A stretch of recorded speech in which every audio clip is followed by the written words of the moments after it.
जुड़ गए हैं भारत की गंगा जमुनी तहजीब के प्रतिनिधि, जो भारत की गंगा जमुनी संस्कृति के प्रतिनिधि फारूक रामायणी इस्लाम के अनुयायी हैं, लेकिन रामायण पर ऐसा बोलते हैं कि मानस मर्मज्ञ भी दांतों तले उंगली दबा लेते हैं। फारूक रामायणी जी, बहुत प्रणाम कर रहा हूं आपको हृदय से। मैं आपको भी बहुत बहुत प्रणाम। ये राम में सब जग जानी करो।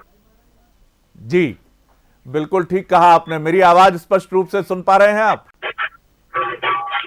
जी जी जी फारूक रामायणी साहब, आज तो आप भी भगवा कलर क्या खूब खिल रहा है आपके ऊपर, और आपका जो मोबाइल है उसका कलर भी भगवा सा दिख रहा है मुझे।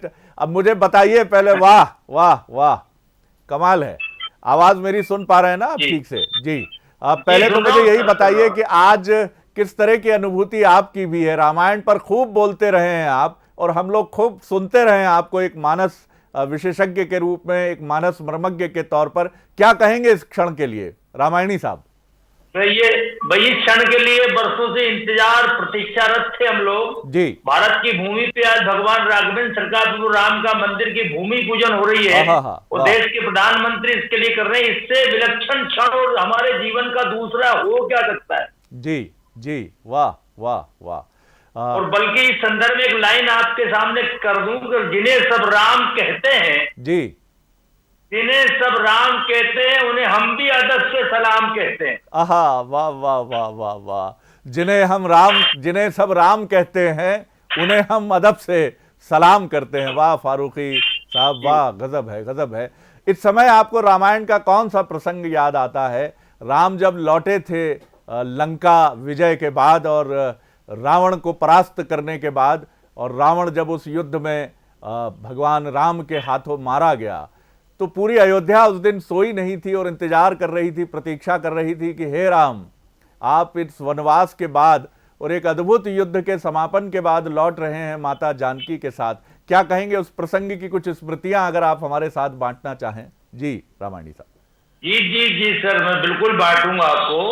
ये मुझे ये प्रसंग मुझ तक पहुंचा है, आप तक पहुंचा है, और हिंदुस्तान और जगत में पहुंचा है। जी, तो उस प्रसंग को जोड़ने के लिए सबसे पहले मैं बाबा तुलसी को सम्मान प्रणाम करना चाहता हूँ। बिल्कुल ठीक कहा आपने। तो अगर बाबा तुलसी नहीं होते तो ये राम की कथा, राम का जीवन के एक एक चरित्र हमारे जीवन तक, हमारे जिंदगी में पहुंचते ही नहीं।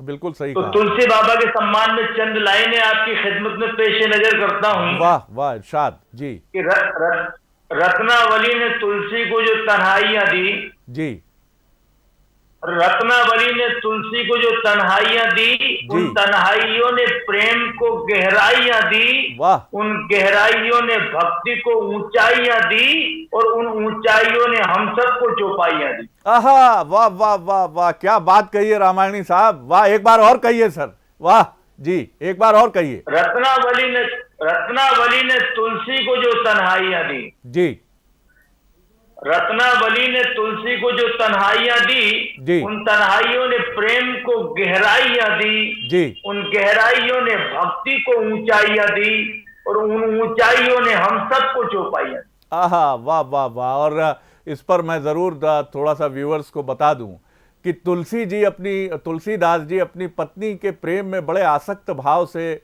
बहुत गहरी आसक्ति थी पत्नी में उनकी।